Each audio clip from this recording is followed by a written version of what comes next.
فإذا بدأ يقول أشهد أن محمدا ذكر المحبوب صلى الله عليه وسلم، أحب الخلق إلى قلبك، أعظم المحبوبين من خلق الله كلهم. عندما تسمع اسم محمد ماذا يفعل بقلبك هذا الاسم؟ ماذا يفعل بقلبك هذا الاسم؟ ماذا يحرك في قلبك؟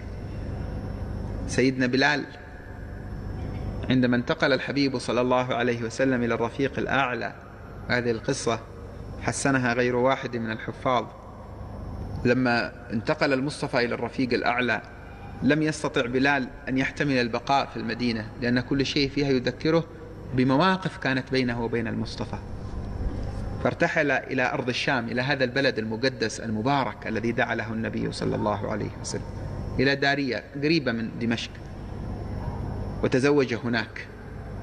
ثم استيقظ ذات يوم وهو يبكي، فسألته زوجته: ما يبكيك؟ قال: رأيت رسول الله البارحة. هل يعني لك شيء إذا سمعت كلمة رأيت رسول الله؟ تحرك في قلبك شوق إلى أن تراه؟ هو قال كما في البخاري ومسلم: من رآني في المنام فقد رآني حقا. لا، ما قالها عبثا، ما قالها إلا ليحرك في قلبك هذا المعنى. رأيت رسول الله البارحة يقول: يا بلال ما هذا الجفاء، أما آن لك أن تزورنا. خرج زائرا.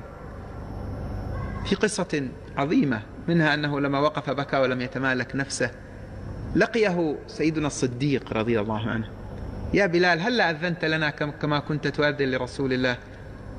فقال: اعذرني يا خليفة رسول الله، والله ما استطعت أن أؤذن بعد وفاته، أي في المدينة. كنت إذا انتهيت من الأذان آتي إلى حجرته وأقول: الصلاة يا رسول الله، والآن كيف أقولها؟ سيدنا عمر يعتذر له، فيقبل الحسن والحسين، أحدهما في 8 والثاني في 7، سيد شباب أهل الجنة، فيعتنقهما ويبكي، يشتم فيهما رائحة جدهما، فيسألانه أن يؤذن، فلا يستطيع أن يقاوم الطلب، ويصعد على المكان الذي يقف كان عليه أيام رسول الله يؤذن ويؤذن. لما قال: الله أكبر الله أكبر، ضجت المدينة. الله أكبر الله أكبر، صاح الناس في البيوت: أبعث رسول الله؟ تذكروا الصوت الذي كان يؤذن في أيامه صلى الله عليه وسلم. أشهد أن لا إله إلا الله. خرج الرجال من بيوتهم وخرجوا من أسواقهم: أشهد أن لا إله إلا الله. خرجنا العذارى من خدورهن، الرجال والنساء خرجوا إلى طرقات المدينة يضجون: أبعث رسول الله أبعث رسول الله. فلما وصل بلال إلى قوله: أشهد أن محمد رسول الله، خنقته العبرة وما استطاع أن يكمل أذانه، ونزل من على المكان الذي كان يؤذن منه. قال الراوي: فما عرفت المدينة يوما أشد بكاء وعويلا بعد يوم وفاته كيوم قال فيه بلال: أشهد أن محمد رسول الله. هذه القصة أوردها الله على اللسان الآن في هذا المجلس لنستشعر كلمة أشهد أن محمد رسول الله، الذي لولاه ما عرفت الأذان ولا عرفت الصلاة ولا عرفت لا إله إلا الله، الذي لا يتم إيمانك حتى يكون هو أحب إليك من نفسك. لا يؤمن أحدكم حتى أكون أحب إليه من نفسه التي بين جنبيه، الذي جعل الله حبه سبحانه وتعالى مرتبطا به، ما جعل الله حبه مرتبطا بأحد من خلقه إلا سيدنا محمدا. قل إن كنتم تحبون الله فاتبعوني، والثمرة يحببكم الله. لا يثبت لكم فقط أنكم أحببتم الله، بل ترتقون إلى رتبة الله يحبكم فيها.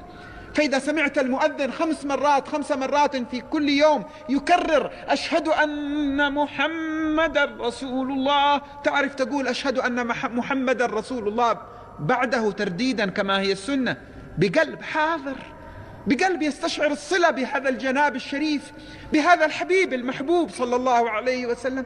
تعرف تقول: رضيت بالله ربا الذي أرسل إلي محمدا. تعرف تقول: رضيت بالله ربا وبسيدنا محمد نبيا وبالإسلام دينا. فإذا قال المؤذن: حي على الصلاة. Bismillahirrahmanirrahim. Assalamualaikum warahmatullahi wabarakatuh. Ismil Kamil Imratus Soleha, Ana min Korea Beladuetan. Lah, Habib di video sebelumnya, Habib Ali Al-Jufri menceritakan tentang kisah Sayyidina Bilal ketika kesedihan Sayyidina Bilal ketika Rasulullah Shallallahu Alaihi Wasallam wafat. Kisah ini dihasankan oleh sebagai ahli hadis. Setelah Rasulullah Shallallahu Alaihi Wasallam meninggal dunia, Bilal tidak sanggup untuk tetap tinggal di Madinah karena suasana di sana mengingatkannya ketika masih bersama Rasulullah Shallallahu Alaihi Wasallam. Lalu Bilal pun pergi ke Syam, negeri yang sangat suci, penuh berkah yang telah didoakan oleh Nabi Muhammad SAW, ke kota Dariyah tidak jauh dari Damaskus, dan Bilal menikah di sana. Suatu ketika Bilal bangun tidur sambil menangis, dan istrinya bertanya, "Mengapa kamu menangis?" "Semalam aku berjumpa dengan Rasulullah SAW." Ketika mendengar kata berjumpa dengan Rasulullah SAW, apakah di dalam hatimu tergerak kerinduan untuk melihatnya? Beliau bersabda di dalam riwayat Bukhari dan Muslim, "Siapa yang bermimpi melihatku, maka ia benar-benar melihatku."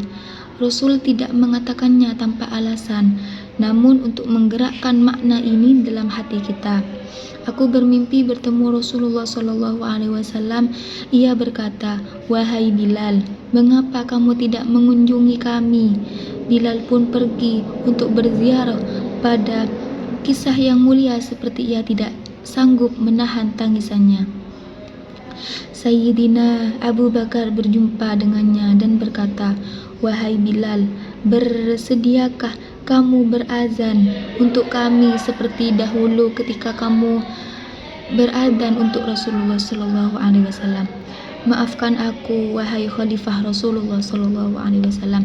Demi Allah aku tidak sanggup berazan setelah kewafatannya, yaitu di Madinah. Dahulu ketika aku selesai berazan, maka aku datang ke kamar beliau dan berkata, waktunya sholat Rasulullah. Sekarang bagaimana aku mengatakannya?' Sayyidina Umar juga meminta namun ditolak. Lalu datang Sayyidina Husain dan Hasan dan Husain, masing-masing berumur 8 dan 7 tahunan, pemimpin para pemuda penghuni surga. Bilal memeluk mereka berdua dan menangis karena mencium aroma kakek mereka, yaitu Nabi Muhammad SAW. Tak mampu menolak, maka Bilal naik ke tempat dahulu ia biasanya berazan untuk Rasulullah SAW. Ketika dikumandangkan Allahu Akbar, Allahu Akbar, kota Madinah gempar. Allahu Akbar, Allahu Akbar. Orang-orang berteriak di dalam rumah, apakah Rasulullah SAW sudah kembali diutus? Mereka teringat dengan suara azan pada masa Rasulullah SAW. Ketika lafaz asyhadu alla ilaha illallah, kaum lelaki keluar dari rumah dan para pasar-pasar mereka ditutup. Rasulullah SAW